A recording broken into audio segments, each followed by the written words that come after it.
Hello, welcome to the Trade Game channel. This is Daniel. It is December the 7th, and we're going to talk about trading cryptocurrency. Specifically, we're just going to do a market update. I'm going to talk about how my projects are going, and I think we had a couple of paper positions set up just on the charts here that I was going to follow up on, and I talk about what positions I'm in, what bots I'm running. So, what are we doing? Today is Friday. We're about to go into the weekend, so our CME isn't going to really be not super useful. We might we might end up with a gap, of course, at some point. Those happen sometimes if you like to watch these charts as I do. You'll have a gap like this. Typically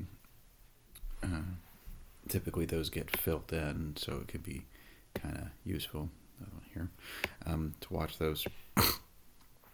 But that is not really only 15 minutes. We should really do like an hourly chart or something to show you kind of some. You can see like the more interesting, obvious ones sort of pop out at you sometimes. Anyway. So, Bitcoin, if you're new to the channel, I do grid trading of Bitcoin and other usually big cap, relatively larger cap cryptocurrencies. And we're just going to do some market analysis here. Bitcoin being the sort of flagship cryptocurrency, a lot of things in the market will go along with Bitcoin. Bitcoin has a crash. A lot of things other things will crash as well. Whereas if Bitcoin rallies, a lot of other things will rally usually along with it. So I'm expecting us to continue this wave holding pattern for at least I think another oscillation. Although I don't know if exactly we will get down to these areas below. I think we've got tremendous support for Bitcoin in the high 80,000s and low 90s. And while we do have these areas where the market didn't really do exploration during the big pump following the election, that it wouldn't surprise me if we went down and explored at some point, at least a little bit of these. They're destined to, like, you have to have sort of a max pain level. I don't know. I have some of my low leverage trading. I have some buy orders down in like the high 88,000, 89,000, something like that to try and catch if it dips down kind of in here. So yeah, this area I have marked out here with green box is sort of our buy zone, our long zone. We'd be looking to go long on Bitcoin and also sort of other properties. Generally, we'll be in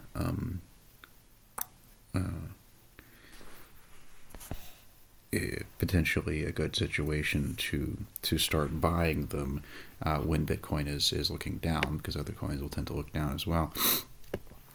So let's see, the last couple of days we've had a little bit of a push to the upside, it looks like, and then we just sort of came back down. So we've got enough selling pressure, it would appear, to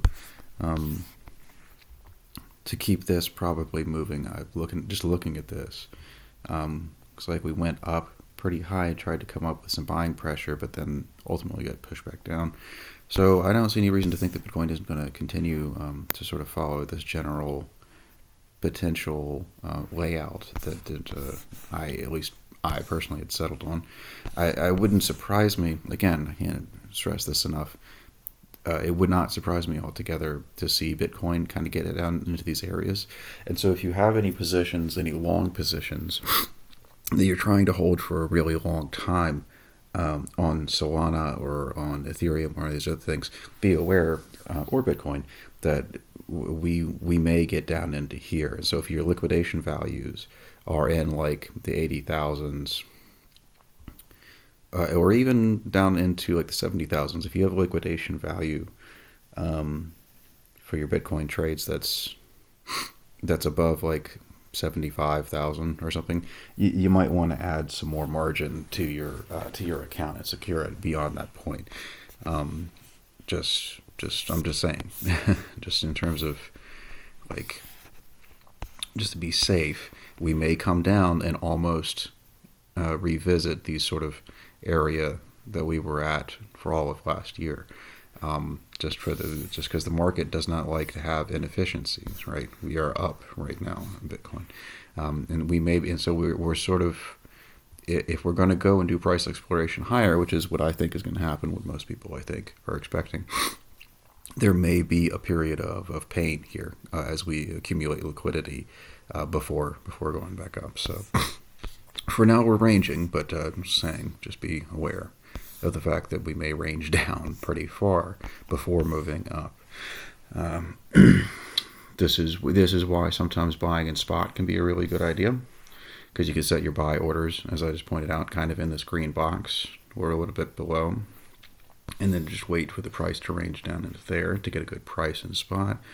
Same thing's true though with lower leverage buying and selling. You can also do that with like a ×3 long if you want to, if you're trying to hold that sort of thing for longer periods of time.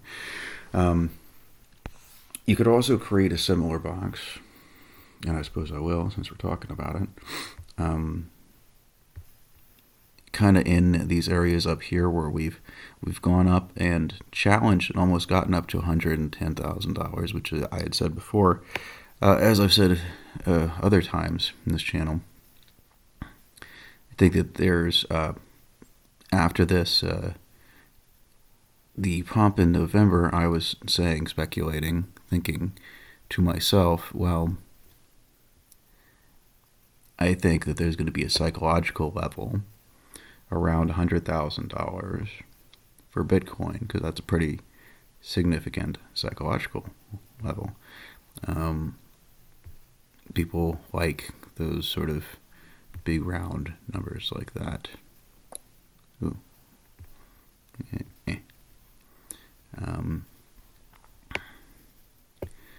And so we kind of have the ability now. That would be a good. No. Yeah, the shade's fine, I guess. And so you can kind of have a sell side and a buy side here for this asset. Of course, all of this is going to go out the window once we do price exploration into new areas, new regions. But I mean, for the time being, I think this is a pretty reasonable kind of speculative area to enter into these trades. That being said, the tricky thing about opening shorts in these higher areas, and kind of one of the reasons I didn't really mark it out as much, is that we are still at a bull market. People are expecting the price of this thing to go up, and so I would be more in favor of bolstering, DCAing these low leverage positions in this area when you have the opportunity, than so much putting in shorts right up here. If you're going to put in shorts, you kind of want to be aware that the price may pump into exploration into up to $120,000 or something like that. So you're going to want to be ordering shorter shorts. Who likes short shorts? Yeah, small shorts. Smaller shorts up here probably, because we are sort of bullish on this coin overall. But if you're interested in doing that sort of thing, this would be the range that I would suggest doing it in. Just to say about 106,000 up to 110,000. But anyway, so that is kind of how Bitcoin is looking currently. All right. So I would still say for the next few days, probably bearish. Okay, what did we have going on? Solana, we had a Solana bot, and we had some sort of position marked down here. Let's see how that's going. Okay. So our Solana bot has a very low liquidation level, which is great. It's not doesn't seem very likely that it'll actually get down there. And so hopefully Solana will at least continue to like do kind of reasonably well and push back up into its grid at some point. And if this does ever do price exploration and move up past the like $300 level, that'll be great for us. One of the nice things about the slot having run for a little while is that it is fairly low leverage. It's accumulated a fair bit of margin to secure itself against its liquidation, and should do all right over the longer term. Let's see. I had set a stop, it looks like, or maybe marked at a significant level around 160,000, or maybe that's but evidently I decided $160 is a significant level, which it does kind of look like it is, looking back at the past price action. All right, so Solana had a pump recently because the Melania and Trump coins launched on Solana. At least that's my interpretation of why that happened. And so now we're ranging following that. I had marked out, it looks like, a long to go into on this one, or was that supposed to be a bot position? I don't know if it was a bot position, but whatever. Well, we put in a mark for a long. And so it looks like it did cross down, so we would have entered into this position now if you were going to trade it.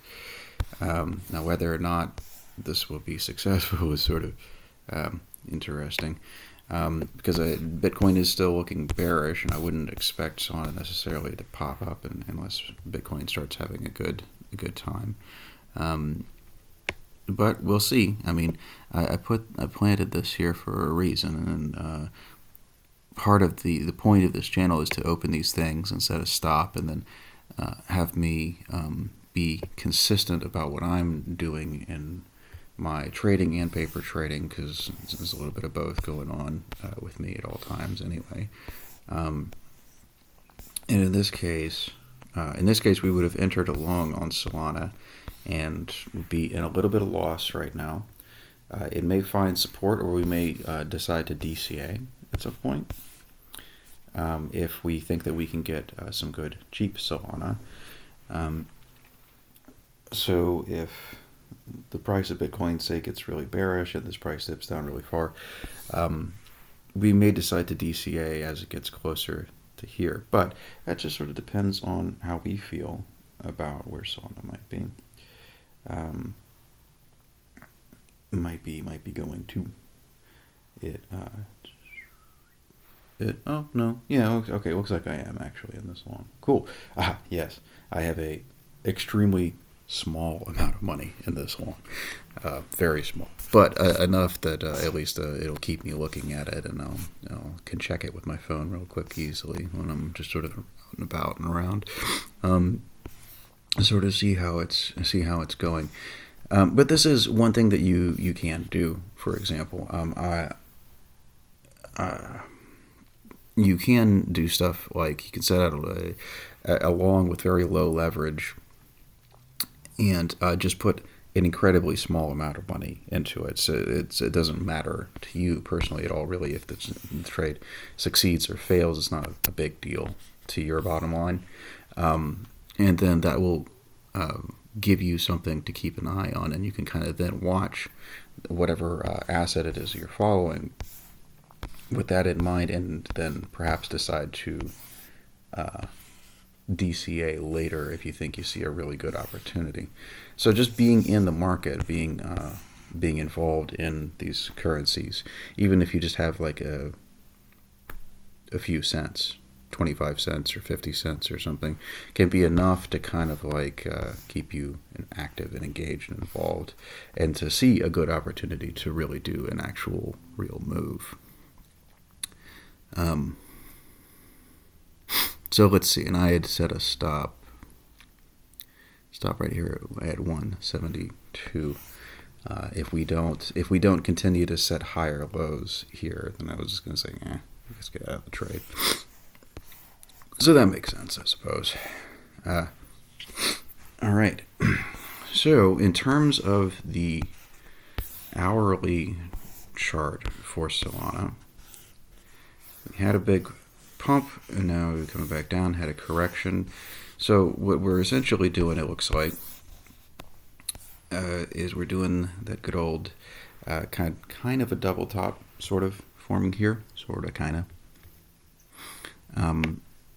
But now, even though we kind of did double top here as well, double top, we do at least on the hourly. We do appear to be setting higher lows. Now, of course, that being said, it can always crash down, and we can see how that happens.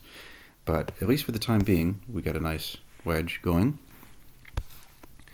Price action's gone up, double highs, equal highs, kind of come down, and we've sort of got equal lows, almost, kind of, sort of, right here. Or at the very least, this appears to be a higher low than this one. And so if Solana can hold this line, this trend line here, it may experience a recovery in price. We'll just have to see. Doesn't really appear to be breaking real strongly in one direction or the other. If anything, it looks like it may be a tiny bit bullish right now, but if Bitcoin continues to be bearish, it may just sort of drag price down, or if there's nothing positive going on, or if there's an event that adversely affects Solana, then of course it might break to the downside as well. But so that's my take on it. We're tentatively maybe looking a little bit bullish on this one because we are setting higher lows, but at the same time, just because, like, I don't know, we are bullish on Solana overall, but we have not broken really this wedge pattern in a way that would be particularly useful to us. But it does look like, as I've pointed out before, Solana on a higher time frame is trading in a bit of a channel, and you can kind of see, at least in my opinion, on how this channel is working out. Is you have sort of a trend going back to 2023, roughly kind of like that. And so I've set up some markers here to kind of give you a general idea. So if you were wanting to buy, for example, some Solana in spot, or if you've already got a Solana long going and you're looking to DCA, it's not a terrible time to DCA. It's not a terrible time to go on because it does appear that it's on the cheap side. That doesn't mean that it couldn't go down further than it already is. But it is, at least on the face of it, just looking at the charts, looking like we're in relatively cheap territory. We're also starting to see indications on here to go long on our momentum indicator. If you like your indicators, these, as I always say in these videos, you do have to kind of remember, indicators do not tell you anything that's not already on the chart. They just they can just kind of give you a different way of looking at it to make it a little easier to kind of understand what's going on. So to me, it does look like we may be finishing our bullish impulse here, and on the daily chart, that is. It would not be a bad time to enter along, which we already did. And so at least in terms of, same indicator twice, our indicator set up this long it's not a bad time to enter the long, at least on the daily chart. So I guess I wasn't too horribly off base in that regard by opening along here, and I do hope that that Solana is going to go back up and our bot will go back into its grid, because that will always be that's always kind of what we're looking for. On the weekly, though, it does look like we may be sort of just beginning to test this 10 EMA, and we might be kind of only at the beginning of a little bit of a range to the downside. So we might hit our stop loss. I mean, you never know, really.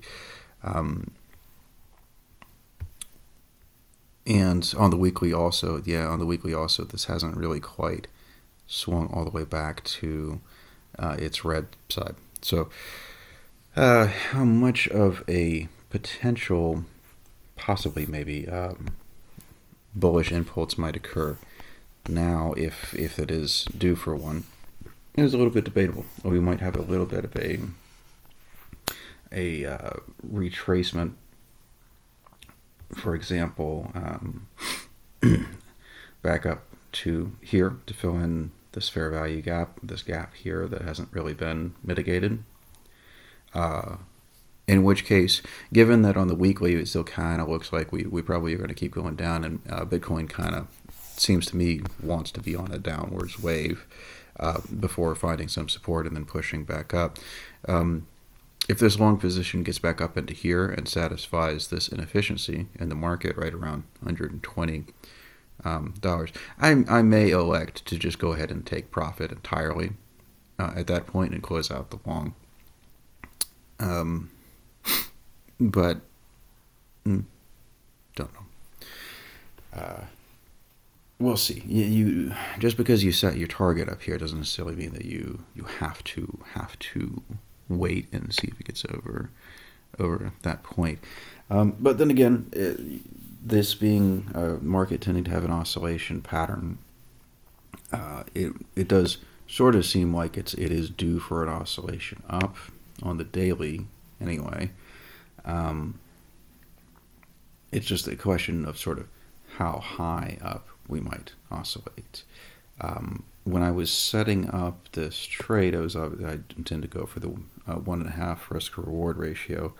I was, I guess, evidently looking at the channel that I marked out here and say, okay, if we're going to oscillate up, well, hopefully we'll at least fill in this fair value gap here and perhaps get up above the midline, and that's where I set my target profit. And so if we do come up and try to challenge the top of this channel again, or even just come up and kind of set a higher a lower high here, that'll be enough for us to have reached our target for this sort of swing trade. And it'll be enough also to get our bot back up here into its trading area, and we can perhaps eke out a little more grid revenue from that to secure ourselves even further than we already are against liquidation, which we're pretty secure at this point. So I'm not super worried about this. Was it 5 times? Yeah, 5 times bot.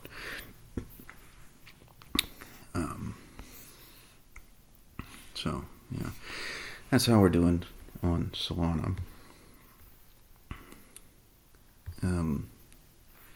Let's see. What else did we have going? I don't know. Ethereum. Okay, so we had started an Ethereum short.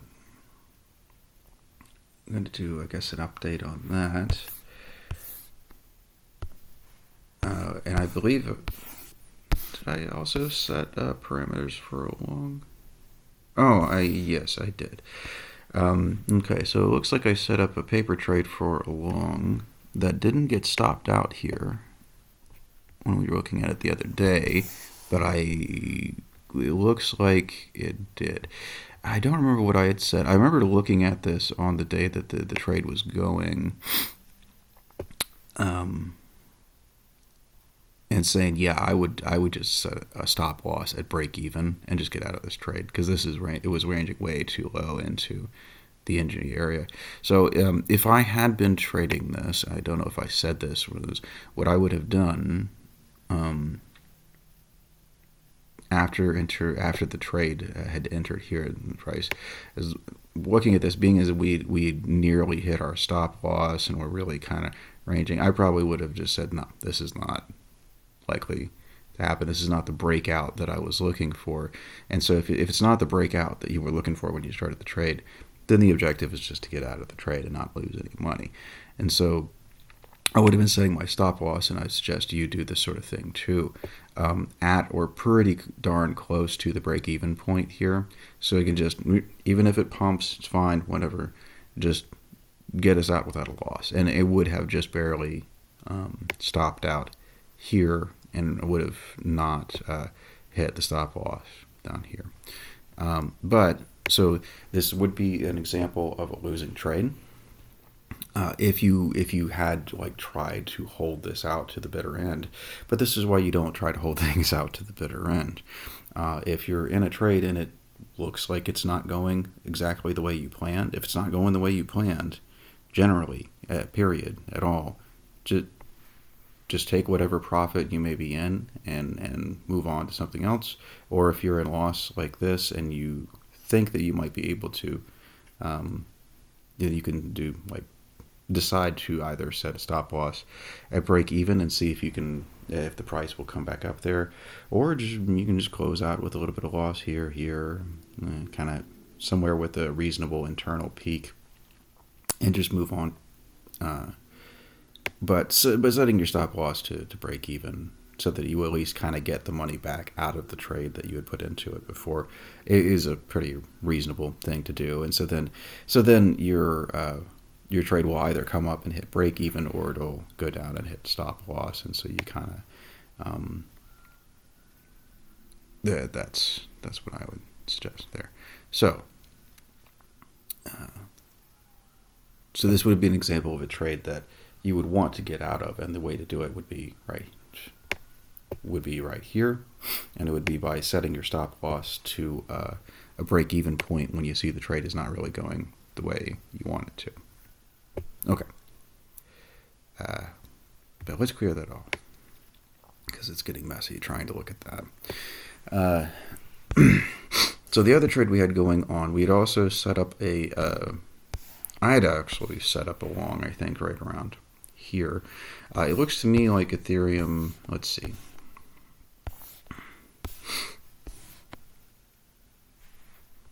What does Ethereum look like on the higher time frame? Okay, right. So here's going back to last year. So we kind of came back up and got about to the level we did during the early stage of the bull market last year, but we haven't surpassed it with Ethereum, and we've come down pretty far since then. So since the pump following the election, we've been consolidating in a pretty sharply downward pattern. So we get a pretty significant drawdown. We passed through some significant levels of support and came down and just barely touched this one at around like $2,000-ish, and then popped right back up. But we're still continuing to range down, still holding out, it looks like, pretty much this channel that I had marked out earlier, although I could move this up a little bit to that peak. So it does look to me like we're ranging in a bearish pattern, consolidating, and so this probably will pump at some point. I'm sure it will pump at some point. Actually, it's very unlikely that it doesn't. There's one of only a couple cryptocurrencies that have ETFs approved on it, and with some really pro cryptocurrency sentiment happening globally, it does seem likely we'll continue our bull market, to me at least anyway, for the time being. So again, in spot, good time to buy Ethereum probably, although I, at least in terms of my swing trading currently, as being in a descending channel, having not found a bottom yet, I might say, for example, set a target of like $2,400, $2,300 to buy, if I was going to open some longs on Ethereum, maybe kind of around that area. Or you can wait and see if you can catch it kind of somewhere closer to $2,000. But what I am doing currently, as this seems to be trading at a downwards channel, and Bitcoin also seems to be showing bearish recently, is I have a short going on it. shorts with a stop loss at this level of support that I had marked out previously. And it looks like, what was I doing here on the smaller time frame?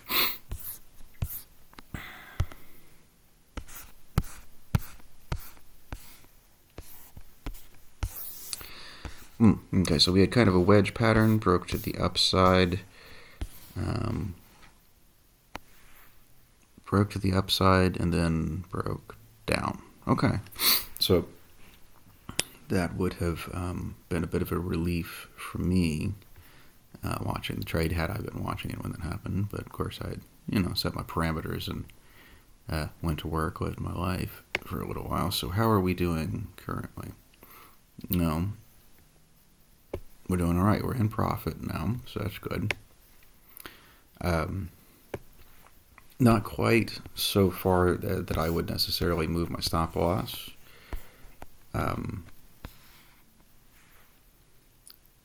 But to break even, that is. But I will, however, move it to, like, say, here. There's no need for it to be as high as it was before. So I'm moving my stop loss to $2,859 for this trade, as the price is raging down. So I'm going to say that it won't.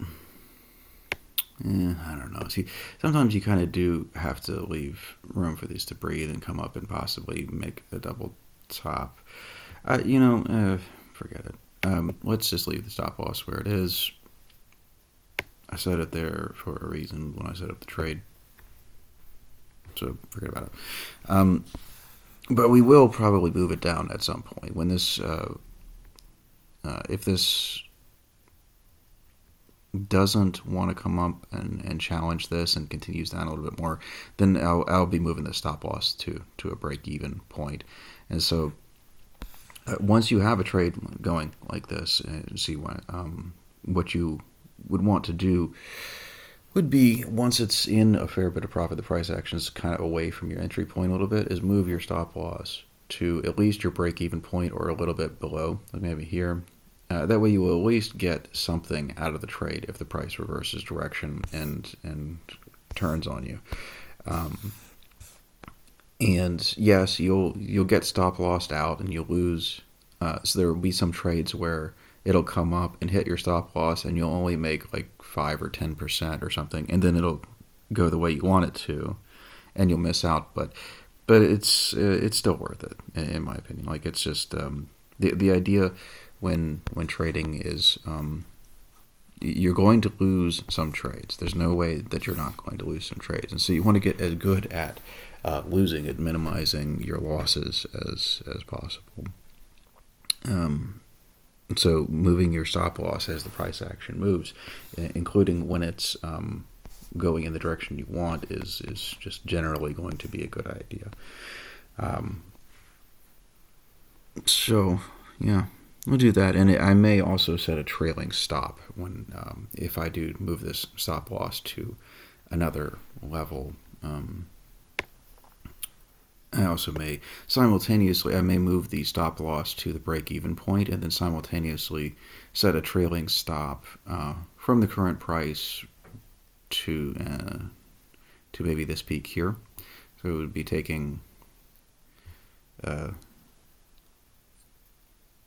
$2,854, and then whatever the price action is, say here, and subtracting $2,630, and whatever the difference is between that, it would set that as a trailing stop. And then as the price action moves down, the stop would move with it. But when the price action moves up, the stop doesn't move up. But then if the price action moves down and gets to the same distance it started at, then the stop will continue to inch down along with it. That is an excellent way to handle trades, and kind of like figure it's a way to have yourself exit a trade and not have to really decide yourself as a person emotionally where the trade exits. If you just set a fairly liberal, I would suggest, trailing stop.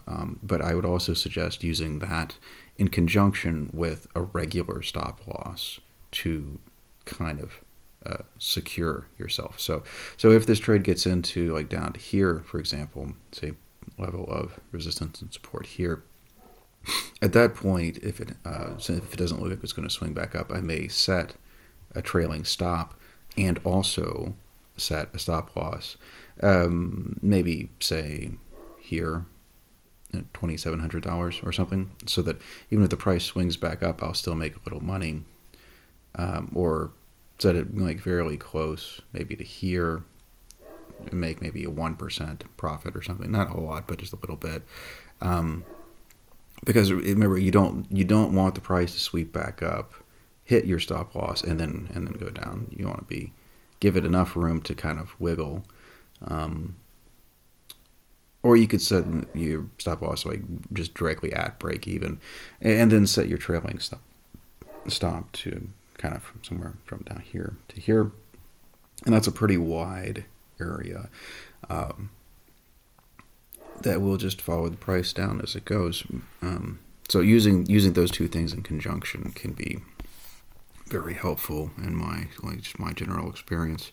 So I'm still short on Ethereum, but that is a shorter term trade. So we are bullish on Ethereum overall, but I personally am going to be taking a swing trade short, as I think that Bitcoin still seems to be arranging a downward pattern in May for the next couple of days, barring anything happening in the news or any upcoming events. I'm not super aware of any major events that might cause Bitcoin to pump, but maybe coming. So we are bullish on Ethereum overall, and now would be a good time to buy Ethereum in spot because it is down relative to where it has been lately. The peak being here. So this is where Ethereum pumped up to here. This would be expensive, relatively speaking, and then here's where it peaked in 2024, and so it'll be relatively expensive. And so we're kind of getting down here to where we're challenging these areas of support right around like $2,200 to like $2,700. So in terms of a spot buying position, it would not be a bad time to buy a little more Solana in spot because it's looking for a bottom right now. It just hasn't found it yet. Yeah. So, anyway, so that's going on. Got this short happening, but that probably won't be a very long-term trade. We were talking about possibly starting a bot on Ethereum as well, but until we actually find a bottom, or until I feel like it might come closer to finding a bottom, I probably won't start a bot here. Although I could possibly start one maybe. Or set one up to run and just put a trigger price that's fairly low to see if we come down and challenge this $2,000 level again, because that's fairly low price for Ethereum at this point. And so if you kind of were to go in and just set a trigger price at like $2,100 or something for a bot and range it up to like $3,000 or something, that would be a pretty reasonable area to kind of trade in and go long with a grid bot, assuming we are going down into that area, if that's what you think is happening. But of course, you could also start a short grid bot in the same way that I'm doing just a regular short here to trade it as it goes down.